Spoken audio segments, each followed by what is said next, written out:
ಅಂತಾರಾಷ್ಟ್ರೀಯ ಕಾಫಿ ದಿನದ ಅಂಗವಾಗಿ ಭಾರತೀಯ ಕಾಫಿ ಮಂಡಳಿ ಮತ್ತು ಸ್ಪೆಷಾಲಿಟಿ ಕಾಫಿ ಅಸೋಸಿಯೇಷನ್ ಸಹಯೋಗದಲ್ಲಿ ವಾಕ್ ವಿತ್ ಕಾಫಿ ಎಂಬ ವಿಶಿಷ್ಟ ಜಾಗೃತಿ ಅಭಿಯಾನ ನಡೆಯಿತು. ಬೆಂಗಳೂರು ನಗರದ ಎಂಜಿ ರಸ್ತೆಯಿಂದ ಕಾಫಿ ಮಂಡಳಿ ಕಚೇರಿಯವರೆಗೂ ನಡೆದ ವಾಕಥಾನ್ನಲ್ಲಿ ಸುಮಾರು 400ಕ್ಕೂ ಹೆಚ್ಚು ಮಂದಿ ಪಾಲ್ಗೊಂಡಿದ್ದರು. ಕಾಫಿ ಮಂಡಳಿಯ ಅಧ್ಯಕ್ಷ ಎಂಜಿ ದಿನೇಶ್ ಅವರು ನೇತೃತ್ವದಲ್ಲಿ ನಡೆದ ವಾಕಥಾನ್ನಲ್ಲಿ ಕಾಫಿಯಿಂದ ಮನುಷ್ಯನ ಆರೋಗ್ಯದ ಮೇಲೆ ಆಗುವ ಪ್ರಯೋಜನಗಳ ಕುರಿತು ಜನರಿಗೆ ತಿಳಿಸುವ ಫಲಕಗಳನ್ನು ಪ್ರದರ್ಶನ ಮಾಡಲಾಯಿತು. ಇದೇ ವೇಳೆ ಮಹಿಳೆಯರನ್ನು ಸಬಲೀಕರಣಗೊಳಿಸುವ ಸಲುವಾಗಿ ರಾಜ್ಯ ಸರ್ಕಾರದ ಸಹಯೋಗದೊಂದಿಗೆ ಪ್ರಾರಂಭಿಸಿರುವ ಇಂಡಿಯನ್ ಕಾಫಿ ಹೌಸ್ ಕಿಯೋಸ್ಕ್ ಲೋಕಾರ್ಪಣೆ ಮಾಡಲಾಯಿತು.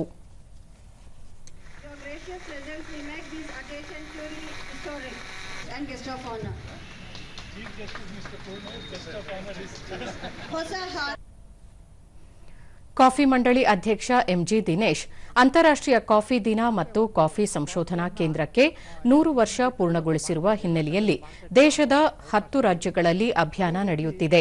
ಅಲ್ಲದೆ ಗ್ರಾಮೀಣ ಭಾಗದ ಮಹಿಳೆಯರನ್ನು ಸಬಲೀಕರಣರನ್ನಾಗಿಸುವ ಸಲುವಾಗಿ ಕಾಫಿ ಮಂಡಳಿಯಿಂದ 500 ಮಹಿಳೆಯರಿಗೆ ತರಬೇತಿ ನೀಡಿದ್ದು, ಅವರು ಮುಂದಿನ ದಿನಗಳಲ್ಲಿ 1 ಲಕ್ಷ ಮಹಿಳೆಯರಿಗೆ ತರಬೇತಿ ನೀಡುವ ಉದ್ದೇಶದಿಂದ ಇಂಡಿಯನ್ ಕಾಫಿ ಹೌಸ್ ಹೆಸರಿನಲ್ಲಿ ಕಿಯೋಸ್ಕ್ಗಳನ್ನು ಪ್ರಾರಂಭಿಸಲಾಗಿದೆ ಎಂದರು.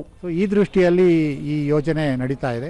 ಬಹುಶಃ ಮುಂದಿನ ಕೆಲವು ವರ್ಷಗಳಲ್ಲಿ ಈ ಬದಲಾವಣೆಗಳನ್ನು ಕಾಣಬಹುದು.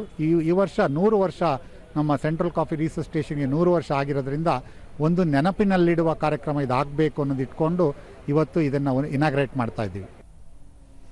ಕರ್ನಾಟಕ ರಾಜ್ಯ ಗ್ರಾಮೀಣ ಜೀವನೋಪಾಯ ಉತ್ತೇಜನ ಸೊಸೈಟಿಯ ಮುಖ್ಯಸ್ಥರಾದ ಕೆ ಅನ್ನಪೂರ್ಣ, ಇಂಡಿಯನ್ ಕಾಫಿ ಮಂಡಳಿಯ ವತಿಯಿಂದ ಕಿಯೋಸ್ಕ್ ಪ್ರಾರಂಭವಾಗಿದೆ.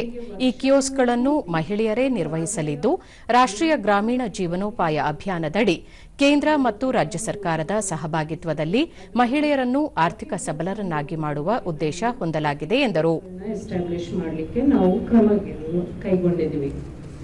ಈ ಕಾಫಿ ಬೋರ್ಡ್ ಒಂದಿಗಿನ ಏನು ಒಡಂಬಡಿಕೆಯಲ್ಲಿ ನಾವು ಸುಮಾರು 1 ಲಕ್ಷ ಮಹಿಳೆಯರನ್ನ, ಸ್ವಸಹಾಯ ಗುಂಪಿನ ಮಹಿಳೆಯರನ್ನ ಗುರುತಿಸಿ ಅವರಿಗೆ ಅಗತ್ಯವಿರುವ ತರಬೇತಿಯನ್ನು ಅಟಲ್ ಇನ್ಕ್ಯುಬೇಷನ್ ಸೆಂಟರ್ ಅವರ ಸಹಯೋಗದಿಂದ ಅವರಿಗೆ ಒದಗಿಸಿದ ನಂತರ ಅವರಿಗೆ ಸುಮಾರು 2,500 ರಾಜ್ಯಾದ್ಯಂತ ಕಿಯೋಸ್ಕ್ಗಳನ್ನ ನಾವು ಸ್ಥಾಪನೆ ಮಾಡಲಿಕ್ಕೆ ಅವಕಾಶ ಕಲ್ಪಿಸ್ತಾ ಇದ್ದೀವಿ.